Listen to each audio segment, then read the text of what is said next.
In 334 BC, the 20-year-old king named Alexander of Macedonia set out on a campaign that would change the world forever. His target? The Persian Empire, the greatest superpower of the age.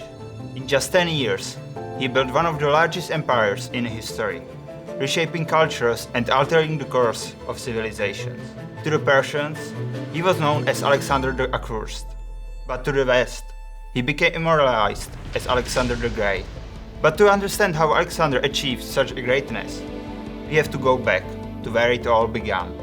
Imagine it's 356 BC in a small town called Pella, the capital of Macedonia. A boy named Alexander is born. This boy isn't just any boy. He will lead armies, reshape cultures, and build an empire that will influence the world forever. Alexander's life wasn't easy or simple.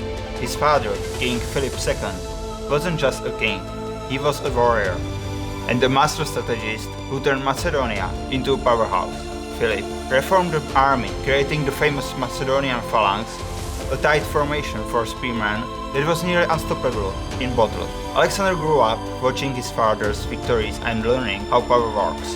Then there's Olympia, Alexander's mother. She was force of nature, deeply religious and fiercely protective.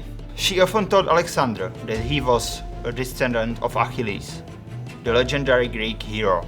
And then there was Aristotle. Yes, that Aristotle, one of the greatest philosophers who ever lived. When Alexander was about 13 years old, his father, King Philip II, wanted the best possible education for his son. He turned to Aristotle, who had a reputation as the most brilliant thinker of his time.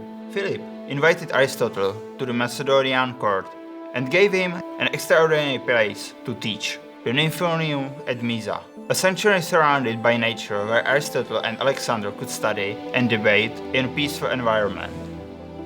For 3 years, Aristotle taught Alexander everything he knew: philosophy, politics, science, and ethics. Under his mentorship, Alexander developed a love for Homer's Iliad. He carried a copy of it with him on his campaigns, seeing himself as a modern-day Achilles. But Alexander wasn't just a thinker.